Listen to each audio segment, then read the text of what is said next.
الحمد لله وكفى وسلام على عباده الذين اصطفى اما بعد.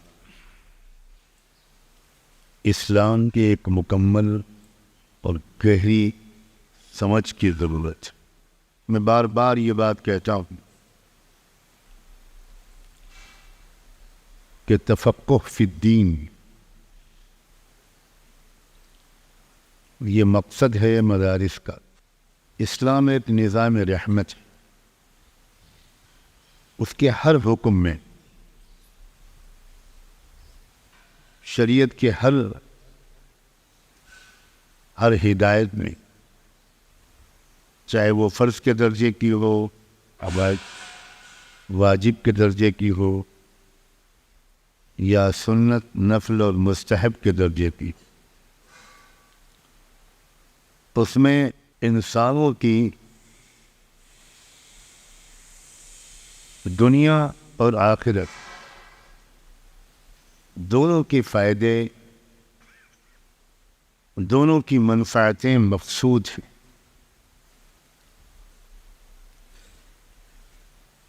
شریعت انسانوں پر کوئی بوجھ نہیں. جیسے تندرستی کے لیے، بیماریوں سے بچنے کے لیے اچھی غذائیں ضروری ہوتی ہیں، مفید ہوتی ہیں، ویسے ہی نقصان پہنچانے والی غذاؤں سے بچنا بھی ضروری ہے.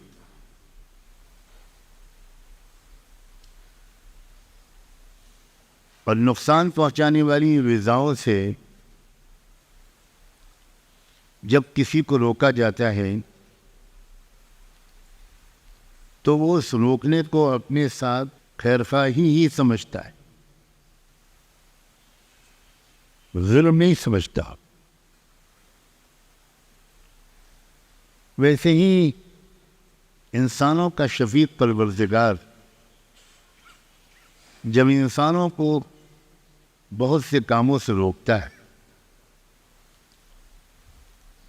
جھوٹ سے، بد نظری سے،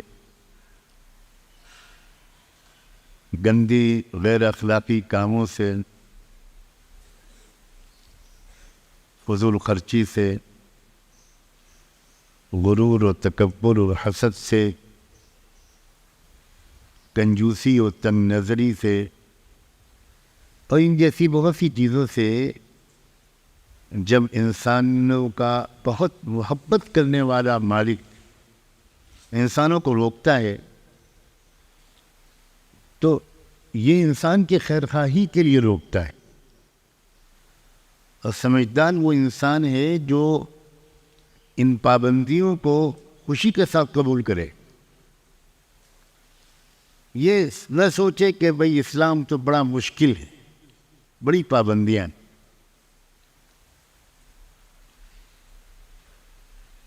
اگر شوگر کے مریض کو میٹھے سے روکا جاتا ہے تو وہ برا نہیں مانتا، وہ ممکن حد تک روکنے کی کوشش کرتا ہے. اور خود فائدہ ڈاکٹر کو، حکیم کو نہیں ملے گا، اسی مریض کو ملے. جن چیزوں سے انسان کو روکا گیا ہے ان سے رکنے کا فائدہ اللہ کو نہیں پہنچے گا، ہمیں پہنچے گا. شریعت سراپا رحمت ہے، اول سے آخر تک.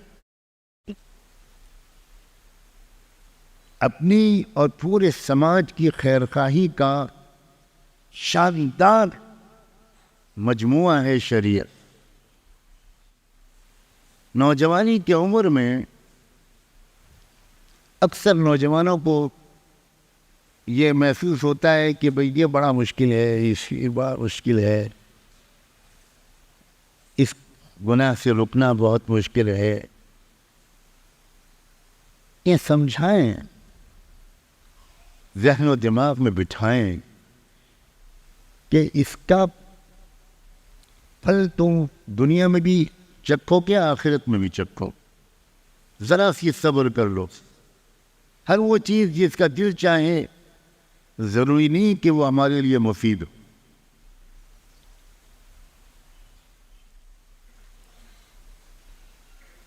شریعت کو اس طرح پڑھنا چاہیے کہ وہ لگے ہم کو کہ یہ ایک ایک جزیہ، ایک ایک مسئلہ انسانوں کے ساتھ اللہ کے پیار کا ایک الگ ثبوت ہے، اللہ کی رحمت کا ثبوت ہے. کتاب الطہارہ پڑھاؤ اور پڑھو تو طہارت اللہ کا ایک تحفہ ہے انسانوں کے لیے.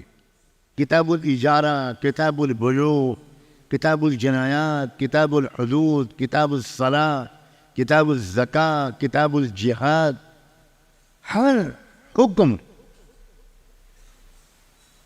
اللہ کی اس محبت کا ثبوت ہے جو اللہ کو اپنے بندوں اور بندیوں سے. یہ حکم اللہ کا، یہ حکم اللہ کا، یہ حکم اللہ کا اس طرح پڑھاتے ہیں کہ ایسا معلوم ہوتا ہے کہ جیسے اللہ تعالیٰ نے انسانوں کو جکڑ رکھا، ان کی آزادی چھین رکھی. خاص طور پر اس زمانے میں جبکہ بے حدود و قیود آزادی کا شوق دنیا کے انسانوں کو آ گیا اور اتنا پروپیگنڈا ہوا ہے آزادی کا کہ اچھے اچھوں کے ذہن میں آنے لگا کہ یار واقعی شریعت نے تو ہم کو بہت پابند کر دیا ہے. میں کہا کرتا ہوں کہ بھئی آزاد ہیں آپ تو دو پیروں پر کیوں چل رہے ہیں؟ جناب کلب کی طرح چلیے، آزاد ہیں آپ آزاد ہیں. اس نے آپ سے کہا ہے کہ آپ دو پیروں پر چلیں. آپ آزاد ہیں، یہ کپڑے پہننے کو کس نے کہا؟ آزاد.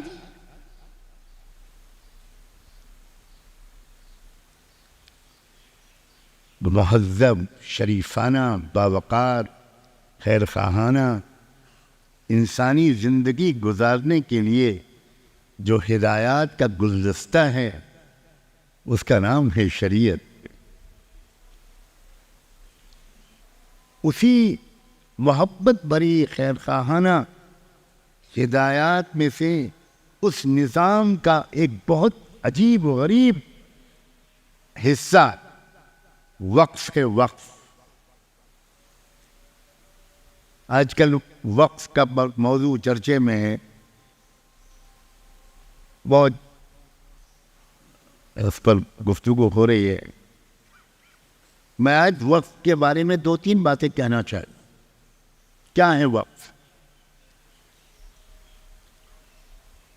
انسانوں میں ایک دوسرے کی خدمت کا مزاج شریف انسانوں میں ہمیشہ سے رہا ہے. مختلف قوموں نے سماج کی سیوا اور خدمت خلق کے مختلف طریقے اپنائے. یہ شریف انسان کی فطرت میں ہوتا ہے.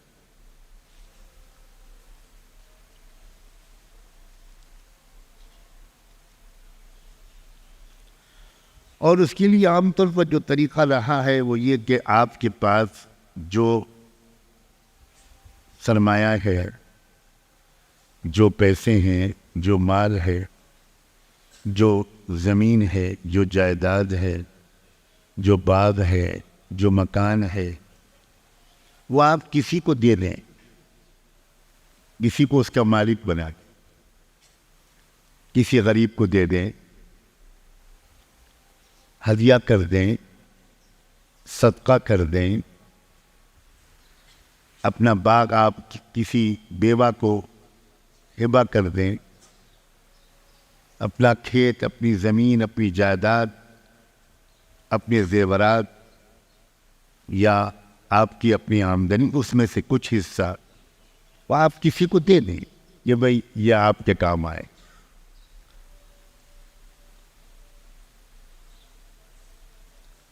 اس میں یہ ہوتا ہے، یہ اس میں فائدے بھی بہت ہیں کہ اس آدمی کی ضرورت پوری ہو جاتی، لیکن پھر وہ چیز جو ہے وہ اس کی ملکیت ہو جاتی ہے. اور پھر اس کی اولادوں میں اس کی وراثت چلتی، تو اس کا نفع ایک محدود دائرے میں ضرور پہنچتا ہے، اور یہ بھی بہت بڑی نیکی، بہت بڑی نیکی۔ انما الصدقات للفقراء والمساکین۔ اسلام نے ایک بالکل نیا طریقہ دیا ہے انسانیت کو، مخلوق کی خدمت کا۔ وہ یہ ہے کہ آپ کسی چیز کے مالک ہیں، مالک حقیقی تو اللہ ہی ہیں۔ اس دنیا میں میری اور آپ کی آزمائش کے لیے عارضی طور پر اللہ نے ہم کو اس کا مالک بنا دیا۔ اب آپ یہ نیت کریں کہ یہ میرا مکان ہے، یہ میری بلڈنگ ہے، یہ میرا باغ ہے، یہ میری زمین ہے، میں اپنی عارضی ملکیت واپس لے کر اللہ کی ملکیت میں اس کو واپس کرتا ہوں۔ یہ مکان اب یہ اللہ کی براہ راست ملکیت میں ہے۔ جو ایک تھوڑی سی ملکیت قانونی عارضی میرے پاس تھی، میں نے اپنے آپ کو اس سے وڈرا کر لیا۔ اب یہ اللہ کی ملکیت، اور اللہ کی ملکیت ہے۔ اللہ تو اس باغ کے پھل نہیں کھائے گا، اللہ کو تو اس باغ کی آمدنی کی ضرورت نہیں ہے۔ تو اس کا مطلب یہ ہوا کہ اب آپ یہ نیت کریں گے کہ یہ باغ، یہ جائیداد، یہ پراپرٹی، یہ مکان، یہ اللہ کے بندوں کے کام آئے گا، اللہ کی بندیوں کے کام آئے گا۔ اسپیسیفکلی بھی آپ نیت کر سکتے ہیں، اس شہر کے لوگوں کے کام آئے گا، بس پھر اس شہر کے لوگ ہی اس سے فائدہ اٹھائیں۔ آپ متعین طور پر نیت کر سکتے ہیں کہ بیواؤں کے کام آئے گا، اس علاقے کی بیواؤں کے کام آئے گا، صرف بیواؤں کے کام آئے گا۔ یتیم بچوں کی پرورش اور تعلیم کے لیے آپ نے یہ جائیداد وقف کی ہے، تو پھر آپ کی نیت کے مطابق اس علاقے کے یتیم بچوں ہی کے کام وہ جائیداد قیامت تک جب تک وہ رہے گی، اس کی پیداوار اور آمدنی یتیم بچوں کے کام آئے گی۔ آپ اس کا ایک پیسہ بھی استعمال نہیں کر سکتے۔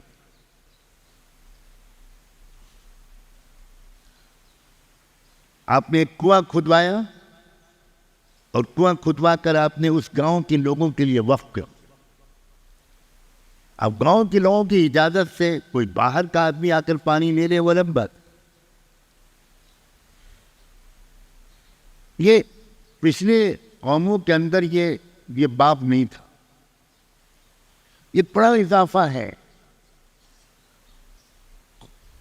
انسانیت کی ترقی میں بہت بڑا حصہ ہے نظام وقف کا، بہت بڑا حصہ۔ اس وقت تو تفصیلی گفتگو کا موقع نہیں ہے۔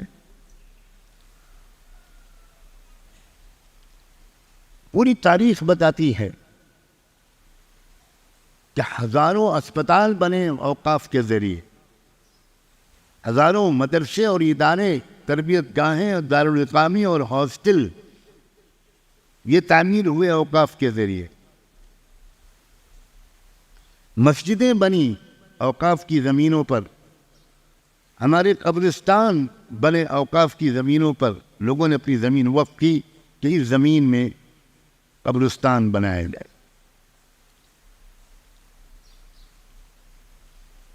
ایک عجیب نظام ہے کہ سماج کی ترقی کا دار و مدار صرف حکومت پر نہ ہو،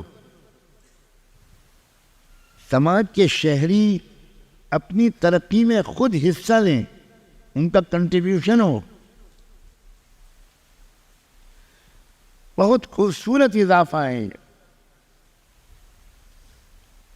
اور جب تک مسلمانوں نے یہ رواج باقی رکھا، کہ فیاضی اور سخاوت کے ساتھ اللہ کے دیے ہوئے مال کو مختلف شکلوں میں لوگوں کی سہولت کے لیے، آرام و راحت کے لیے، سماج کی ترقی کے لیے اپنی جائیداد کو وقف کرتے رہے، باغوں کو، زمینوں کو، کھیتوں کو، مکانات کو پورے گاؤں لوگوں نے وقف کیے. اس سے اتنی تیز رفتار ترقی ہوئی ہے انسانیت کی. میں اس سے پہلے بارہا کہہ چکا ہوں کہ ہزار سال سے دنیا چل رہی تھی، لیکن جو انسانوں کی دنیاوی ترقی سیدنا محمد الرسول اللہ کے بعد ہوئی ہے، وہ دنیاوی ترقی اس سے پہلے کی لاکھوں سال میں نہیں. وما ارسلناک الا رحمت للعالمین.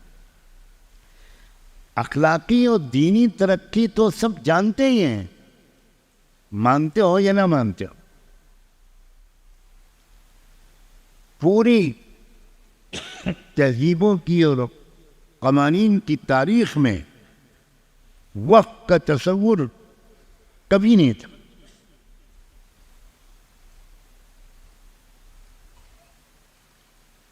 یہ اضافہ ہے رحمت دو عالم صلی اللہ علیہ وسلم کی لائی ہوئی شریعت. انسانوں کی خدمت کے لیے اتنا وقف کیا گیا اسلامی تاریخ میں. پہلی صدی، دوسری، تیسری، چوتھی، پانچویں، چھٹی، ساتویں، آٹھویں، اتنا وقف کیا گیا کہ ایک دور آیا کہ حکومت وقت کو اعلان کرنا پڑا، قانون بنانا پڑا کہ کوئی مرد یا عورت سرکاری دفتر سے مشورے کے بغیر اپنی کسی جائیداد کو وقف نہ کرے. یہ پابندی لگانی پڑے. آج تو یقین ہی نہیں آئے گا. آج تو مسلمان ہی وقف شدہ جائیدادوں کو لوٹ رہے ہیں، ان کو بیچ رہے ہیں، ان پر قبضے کر رہے ہیں، قبرستانوں کی زمین میں ٹاور بنا رہے ہیں.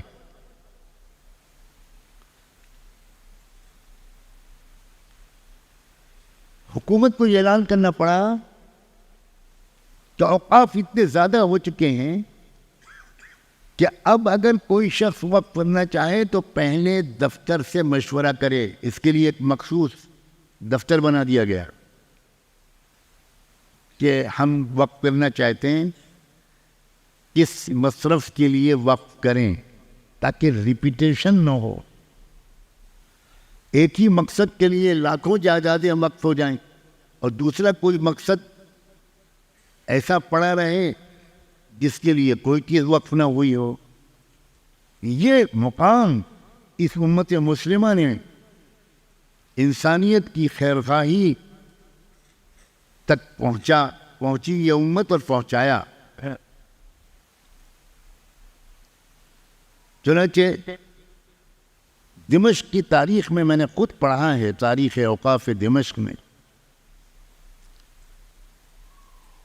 کہ دمشق کی ایک خاتون نے وقف کرنا چاہا اپنے باغات کو کہ میں اللہ کی رضا اور مغفرت کی نیت سے اپنے باغات کو وقف کرنا چاہتی ہوں، تو میں کس مقصد کے لیے وقف کروں. تو ایک علماء کی، ماہرین کی ایک کمیٹی بنا دی گئی تھی جس کے جو سربراہ تھے وہ ایک بہت بڑے عالم حدیث محدث مزی رحمۃ اللہ علیہ. تو درخواست داخل ہوئی ان کے دفتر میں. ان کی طرف سے جواب سن کر آپ میں سے بہت سے لوگ حیران رہ جائے. جواب یہ آیا، انسان کی کسی ضرورت کے لیے وقت کی کوئی ضرورت نہیں بچی ہے، اس لیے انسانوں کے کسی ضرورت کے لیے وقف نہ کیا جائے. بیماروں کے علاج کے لیے اوقاف کے ڈھیر ہیں، بیواؤں کے لیے، یتیموں کے لیے، سب کے لیے موجود ہے، قیدیوں کے لیے، مسافروں کے لیے، بے سہارا لوگوں کے لیے، بچیوں کے نکاح کے لیے، سب موجود۔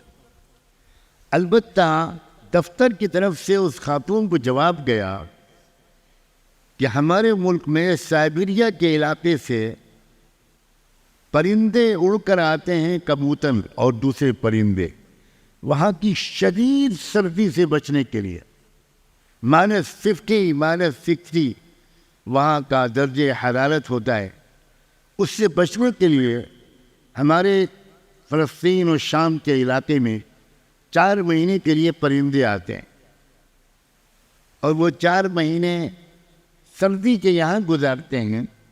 جب موسم ان کے علاقے میں معتدل ہو جاتا ہے تو وہ پرندے یہاں سے واپس چلے جاتے ہیں۔ تو دفتر کی طرف سے اس خاتون کو جواب دیا گیا کہ ان پرندوں کے دانے پانی کے لیے، ان کے رہنے سہنے کے لیے، ان کے گھونسلوں کے لیے، ان کے دوا علاج کے لیے آپ اپنی جائیداد کو وقف کریں۔ یہ ہے اسلام۔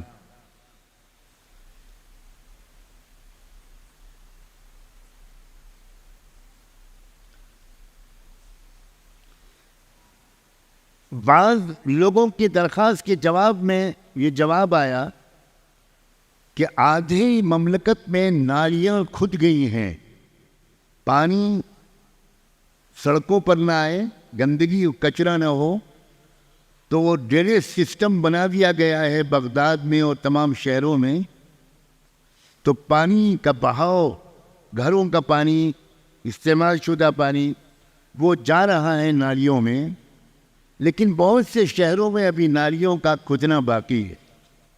تو آپ اپنے مال کو نالیوں کے کھودنے کے لیے وقف کر دیں۔ یہ ہے اسلام۔ اس اسلام کو سمیٹتے سمیٹتے سمیٹتے سمیٹتے ہم لائے ہیں کرتا پاجامہ، ٹوپی، داڑھی تک، اور بڑا اس اسلام کو فتووں کا مجموعہ ہم نے بنایا، دھمکیوں کی آواز اسلام کو بنا دیا ہے۔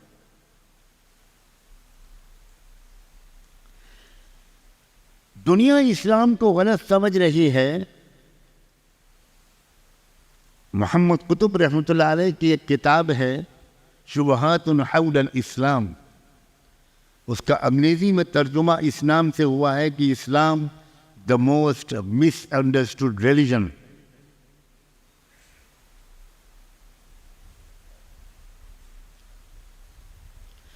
دنیا اسلام کو صحیح نہیں سمجھ پا رہی، لیکن میں پوچھتا ہوں کیا مسلمان اسلام کو صحیح سمجھ رہے ہیں؟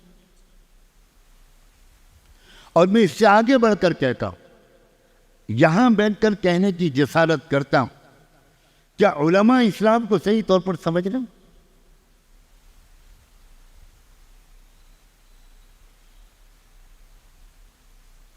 کیا ایک پڑھے لکھے آدمی کو ہمارے جیسے آج کے مولوی کی تقریر سن کر یہ لگتا ہے کہ موجودہ دنیا کی مہنگائی کا علاج اسلام ہے، ذخیرہ اندوزی کا علاج اسلام ہے، بے روزگاری کا علاج اسلام ہے، آپس میں نفرت اور بے اعتمادی کا علاج اسلام ہے، ملکوں کے اندر پرامن بقائے باہمی پیسفل کو ایگزسٹنس کا ماحول بنانے کا واحد راستہ اسلام ہے۔ یہ مطلب نہیں کہ سب اسلام لے آئیں، بالکل نہیں، یہ تو کبھی نہیں ہوا، حضور کے زمانے میں نہیں، صحابہ کے زمانے میں نہیں۔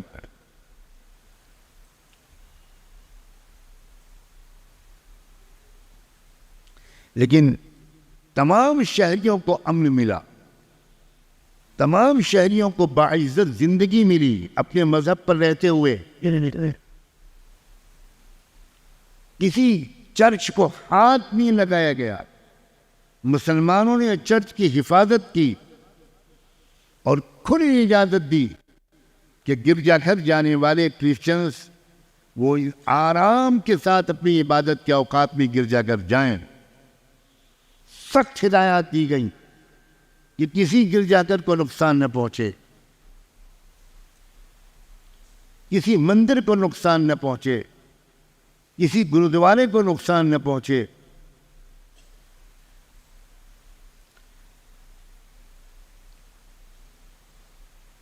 دنیا اسلام کو صحیح نہیں سمجھ پا رہے ہیں،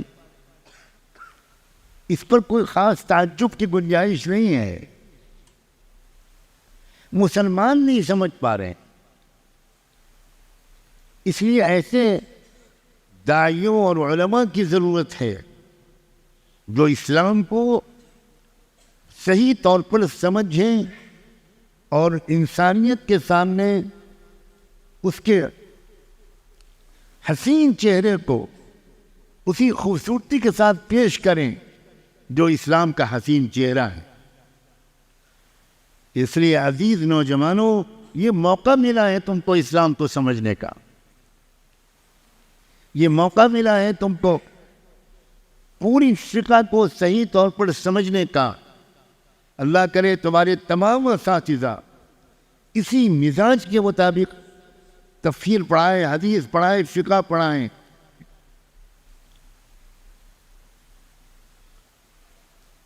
نظام رحمت ہے، پیام رحمت ہے۔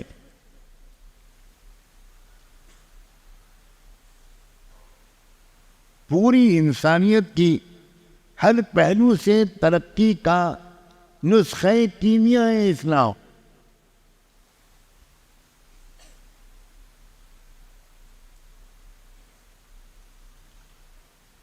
آج دنیا میں جس طرح اسلام کو سمجھا جا رہا ہے، اس کی وجہ سے دنیا اسلام سے نفرت کر رہی ہے، مسلمانوں سے نفرت کر رہی ہے۔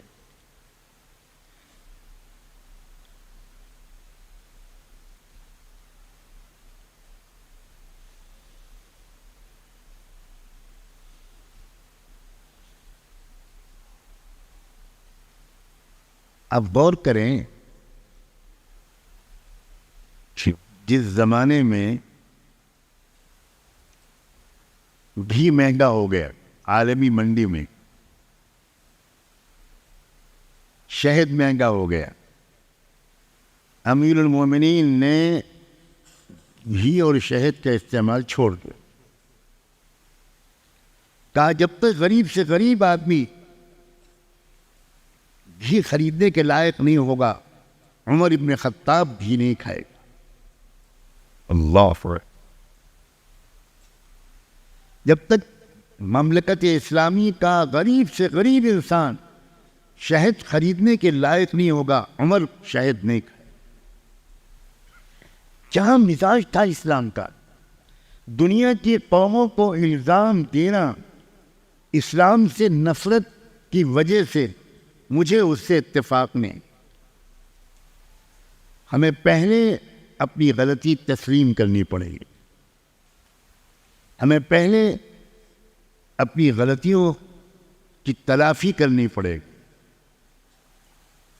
اسلام کو صحیح سمجھ کر، صحیح طریقے سے برت کر، اپنے پڑوسیوں کے ساتھ اصلی اسلامی مزاج کے مطابق حسن سلوک کرنا پڑے گا۔ عام لوگوں کے ساتھ تو محبت کے برتاؤ عام بات ہے۔ اسلام تو یہ کہتا ہے ادفع باللتی ہی احسن، جو تمہارے ساتھ برا سلوک کرے اس کے ساتھ بھی تم اچھے سے اچھا سلوک کرو۔ اللہ کرے ہمارے اخلاق اس رنگ برنگ جائیں اور ہمارا فہم اسلام کی سمجھ یہ گہری ہو، یہ جامع ہو، یہ مکمل ہو، اور اسلام کی ترجمانی کے لیے اچھے الفاظ کے انتخاب کی ہم کو عادت پڑے، ہمیں سلیقہ نصیب ہو اسلام کی ترجمانی کے لیے اچھے الفاظ کے استعمال کا۔ وآخر دعوانا ان الحمد للہ رب العالمین.